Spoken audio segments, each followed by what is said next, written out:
एक और latest video आपके लिए लेकर आए हैं। इलेक्ट्रॉनिक कॉन्फ़िगरेशन क्या होता है, कैसे इसको निकाला जाता है, और ये केमिस्ट्री का एक लेटेस्ट चैप्टर है, काफी ज्यादा ट्रेंडिंग में रहता है। और हर एक क्लास में इलेक्ट्रॉनिक कॉन्फ़िगरेशन या इलेक्ट्रॉनिक विन्यास कैसे निकाला जाता है, इसके लिए कुछ आपके पास ट्रिक हैं, एक रूल भी है जिसके साथ आप आसानी से किसी भी एलिमेंट का इवन एक से लेकर 118 जो तत्व आपके हैं सभी का आप निकाल सकते हैं। क्या इलेक्ट्रॉनिक विन्यास आसानी से ये निकल जाएगा।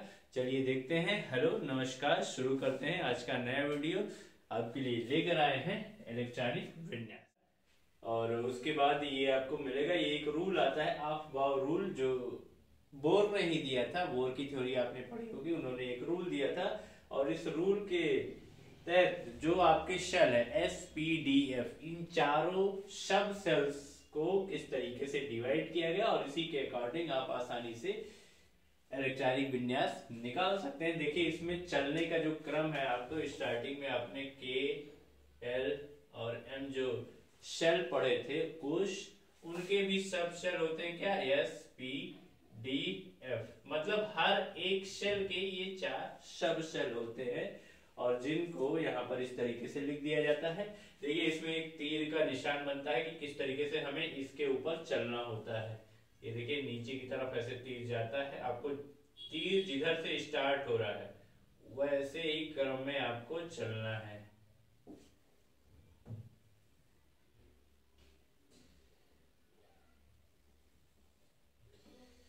जिस तरीके से तीर जा रहा है उसी क्रम में, और नीचे वाला भी जाएगा उसी तरीके से। देखिए पहले आता है 1S, फिर ये सीढ़ी इधर से नहीं जाएगी, फिर आपको वापस जाना है 2S पे आएगा, फिर वापस जाना है 2P से 3S पे जाएगा, फिर 3P से 4S पे आएगा, 3D 4P 5S 4D 5P 6S। इस तरीके से आपको तीर का निशान ऐसे बना लेना है, और ये बीच में ही गया है इसके 4F 5D 6P 7S। ये क्या है, ऊर्जा के बढ़ते हुए क्रम से रिलेटेड है। और क्योंकि आप जानते हो कि SPDF में 2, 6, 10 और 14 इलेक्ट्रॉन फिलअप किए जाते हैं, तो आपको चलना कैसे है आसानी से देखते हैं।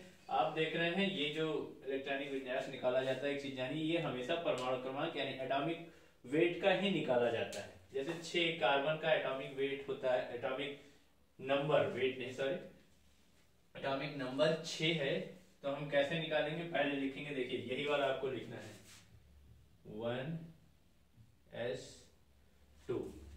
इस पे कितना होता है, 2 हो सकता है, इस पे 6 हो सकते हैं, इस पे 10 हो सकते हैं, और इस पे 14, मतलब ये 1 से 2 हो सकता है। और ये देखते हैं कैसे करना है इसको। यहाँ पर पहले 1S का आपका रहेगा, 1S पे 2 इलेक्ट्रॉन होते हैं, 6 तक ही भरना है, 6 से ज्यादा नहीं करना है। 1S के बाद आएगा आपका 2S, ये भी 2 तक जाएगा। फिर 2S के बाद आता है 2P का नंबर। अब 2P में पूरे 6 नहीं जाएंगे। 6 क्यों नहीं जाएंगे, क्योंकि 2 यहां हो गया, 2 यहां हो गया, 4 हो गया, बचा कितना है, 6 में से 4 गया तो सिर्फ 2 आ जाएगा बेचारा। ये हो गया इसका इलेक्ट्रॉनिक विन्यास। ऑक्सीजन का 8 होता है, इसका भी लिख सकते हैं 1S2 2S2 2P कितना होता है, देखिए 2 2 4 हो गए, और होते 8 है यहाँ पर, तो कितना हो जाएगा, 4 हो जाएगा।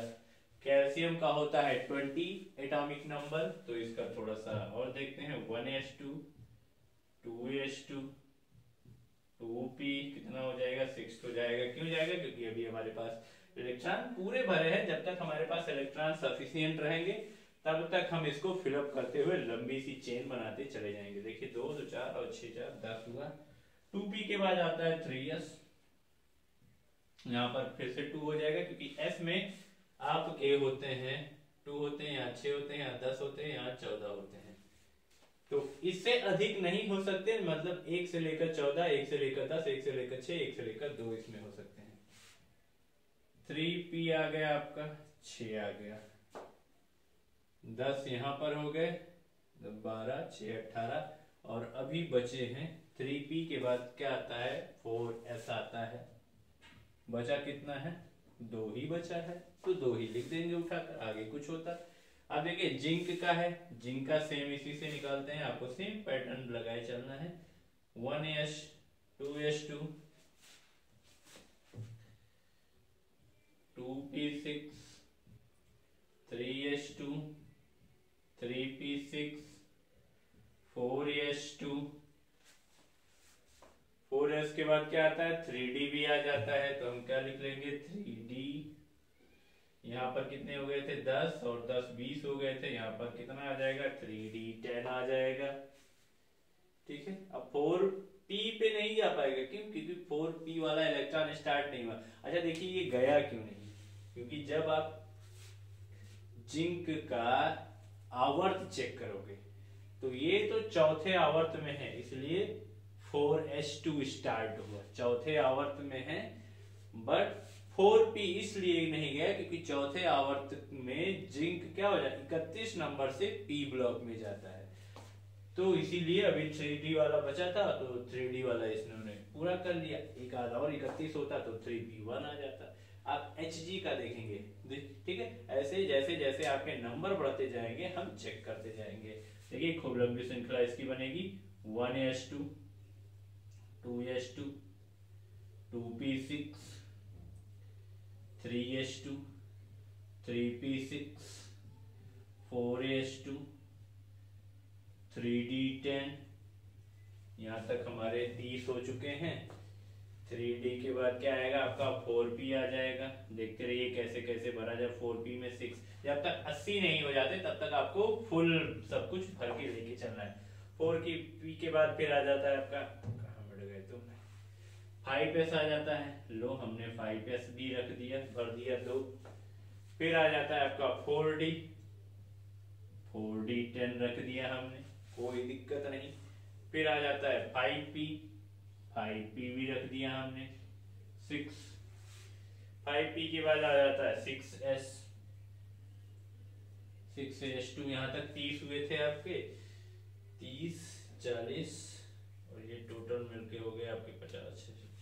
अभी और रखते हैं, 6s हो गए आपके। अब आएगा आपका 4f वाला भी आ जाएगा इसमें। 4f कितना आ गया 14 आ गया। फिर 5d भी आ जाएगा 5d। अब यही हमें चेक करना है कि कितना हो चुका है।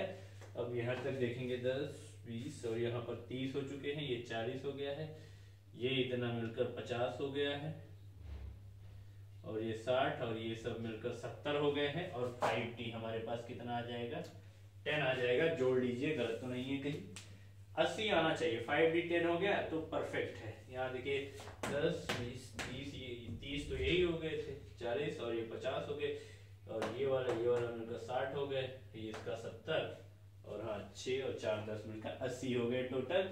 इस तरीके से लिख, जब ये आप बना, एक बार इसको आप बना लीजिए इसे, और इसी पे चाहे 118 के 118 तत्व जितने भी आपके एलिमेंट हैं आसानी से आप निकालते चले जाएंगे। अच्छा इसी में किसी को अगर कंफ्यूजन हो कि यहाँ 4 ऐसे 2 क्यों है, देखिए जब आपके पास जैसे यहाँ 5d 10 है, अगर यहाँ 80 ना होकर 79 होता, ठीक है, किसी का एटॉमिक जो नंबर है 79 अगर होता तो यहाँ 5d 10 ना आकर क्या आ जाता है 9 आ जाता है। मान लीजिए 81 आता तो 5d के बाद क्या आता है 6p का नंबर आता है ना, तो 6p1 हो जाता। जिसका नंबर आएगा उसी में हम उतने इलेक्ट्रॉन भर देंगे जितने की आखिरी शेल में हमारे बचे हुए इलेक्ट्रॉन होते हैं। तो इस तरीके से आप आसानी से इलेक्ट्रॉनिक कॉन्फ़िगरेशन, इलेक्ट्रॉनिक विन्यास निकाल सकते हैं किसी भी तत्व का। एक बार इसको लिख लीजिए फिर। अच्छा कुछ लोगों को कंफ्यूजन होती है या बुक में दिया रहता है कि कुछ चीजें सीधे सीधे लिख दी जाती हैं, आप सीधा भी लिख सकते हो, जैसे 4p यहाँ है 4d यहाँ आ गया, तो आप 4p के बाद 4d 10 भी लिख सकते हैं, कोई दिक्कत नहीं है, आसानी से आप लिख सकते हैं। बट कभी कभार क्या होता है इलेक्ट्रॉनिक विन्यास में अगर आप सीधा सीधा सिर्फ सभी सेल को इस तरीके से लिख दे रहे हैं तो फिर पीरियोडिक टेबल में उसको फिलअप करने में थोड़ी सी दिक्कतें आती हैं। इस वजह से हम ये रूल भी यूज करते हैं। अगर सीधा भी लिखा है वो भी सही है, अगर आपको पूरी तरीके से पता है कि इलेक्ट्रॉनिक कॉन्फ़िगरेशन में नंबर यहीं तक जाएगा तो आप 4p के बाद 4d लिखिए, फिर 5s 5p और 4d के बाद 4f भी लिखिए, उसके बाद 5s 5p और 5d पे चलिए और सबसे लास्ट में आपका क्या आ जाएगा 6s2। अगर आपको मालूम है तो आप सीधा सीधा भी लिख सकते हैं, अदरवाइज इस फार्मूले पर निकालिए, आपका आसानी से आ जाएगा। ठीक है, मिलते हैं एक और नए ट्रेंडिंग वीडियो में, तब तक के लिए नमस्कार।